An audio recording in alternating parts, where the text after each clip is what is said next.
Greetings, good people. My name is DJ Wally, and welcome to Point 5 Creative Studios.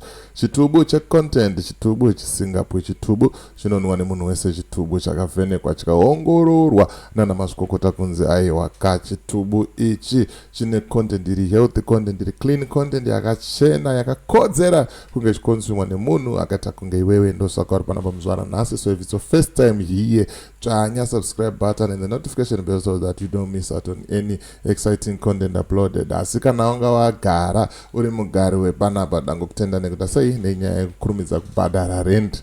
Thank you very much for supporting Point 5 Creative Studios. Skin Chapters ndo vanhu vacho vari kuita zvinhu zvamanje manje. Bata namba dziri pascreen idzo. Ungava une ganda rine mapimples, ungava une ganda rakaomarara, ungava une ma-scratch marks, mushonga uyu, mafuta aya haasi ekutsvukisa. Ungava wakamboedza kuda kutsvuka wobva wazvipisa, aiwaka ndo zvinhu zvacho zviri kutokudzosa mugemu izvozvizvi. Zviri kutoita kuti udzoke ganda rako riite chairo handitika. These are original products and ari kutoshanda.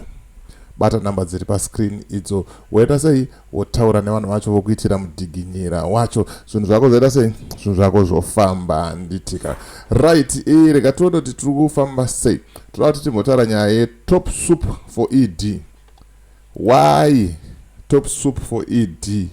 Why create another affiliate iwo young women for ED aripo?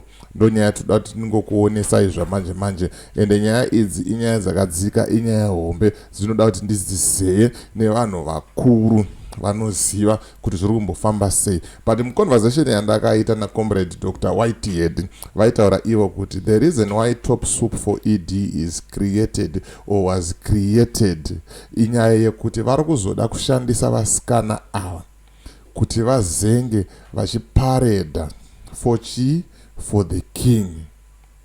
Same skill iri kuitwa kuSwaziland yaiye yekuti panotorwa vasikana vakanaka voenda vana mambo vachitsvaga vakadzi kana kuti vana vamambo vachitsvaga vakadzi. Ndo zvaakuitwa because Zimbabwe it's going to be a kingdom. Ndo matauriro avaiita. Ini ndikatsanangura ndirini ndinogona kuwedzeredza kana kuisa zvishoma.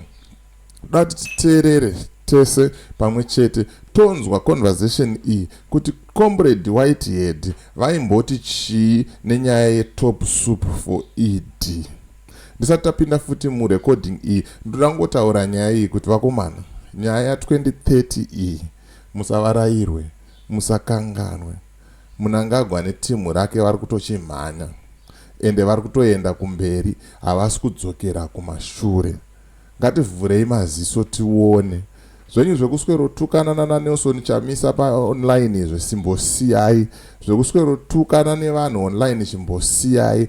Ngatimboitai tiise musoro pamwe chete. Toona kuti mhondi idzi dzauraya nyika idzi toita sei nadzo.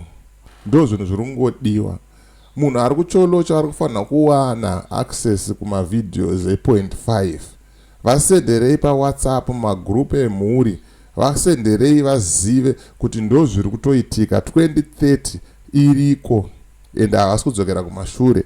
Ende vacho vari kusapota ZANU-PF vachidyana nemusangano weZANU-PF. Parungokwana 2030 ZANU-PF kunenge kusisina. Kunenge kwane empire. Munhu mutapa empire. Saka zvifunge wozvitarisisa pauri ipapa kuti ndo zvauri kuda here izvozvo kuti musangano wako iwewe weZANU-PF uparare. Ndo zvauri kuda here kuti nyika yeZimbabwe itongwe namambo. Zvakwauri kufuga kana kuwarira. Rega tinzwe kuti Top Soup for ED, why was it created and what's its purpose? Zvamanyani nyani. This is why Uchiwana Mnangagwa has now established the Top Soup for ED. The Top Soup for ED kutsvaga vasikana. You see what is happening in Swaziland and Zululand. ilanga lomhlanga ukuthi beautiful girls are paraded before the chief. So ma hot soup for ED are meant for that. So they will be funded. Wopiwa ningiri kuma provinces ese vanenge vachiuya vachizosangana kutapa in Harare or in Ghana, but I think they will now change Harare from being a capital and take Masvingo to be a capital. Nipo vanenge pana mambo. So vasikana vanonotrainwa izvozvo kuti kana mambo auya kana mambo zuva rakati vanonoungana ikoko paZimbabwe ruins payapa vachimacha pamberi pamambo. Vana vamambo ndipo vanenge vachitsvaga vakadzi ipapo. But these three hot soup for ED ndo vana vachashandiswa kana kuri kwedu kuno kuti tinenge tichiti umhlanga. Zuva rematsanga iroro. So that's where that's the purpose of establishing that. Okay. Ma-associate osaya anzi mawindi for ED, ma-what for ED, ndivo vanenge vakuma provinces ikokoko kana kuri vakomana vachatorwa vakomana vachino, they will be grouped so that they are included into the royal army or the provincial royal army. Vanenge vasinga fake uniform but vakabata the traditional spears and all these things.